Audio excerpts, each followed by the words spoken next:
जर तुम्हाला चिकन खायला आवडत असेल ना, तर तुम्ही माझ्या पद्धतीने बनवलेलं हे सुक्कं चिकन एकदा नक्कीच ट्राय केलं पाहिजे. तेही न वाटण वापरता बनवलं आहे, जे भातासोबत खायला खूप जास्त टेस्टी लागतं. याला बनवण्यासाठी तेलामध्ये काही खडे मसाले टाकायचे, उभा चिरलेला कांदा टाकायचा, कांद्याने रंग बदलला की त्यामध्ये हिरवी मिरची आणि आलं लसणाची पेस्ट टाकायची. ती 1 ते 2 मिनटं परतून घ्यायची.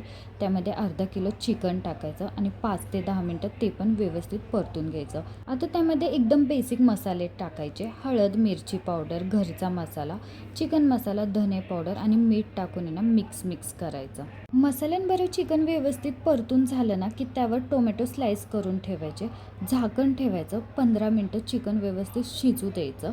15 मिनटानंतर टोमॅटो आणि चिकन व्यवस्थित शिजलं की एकदा पुन्हा मिक्स करा.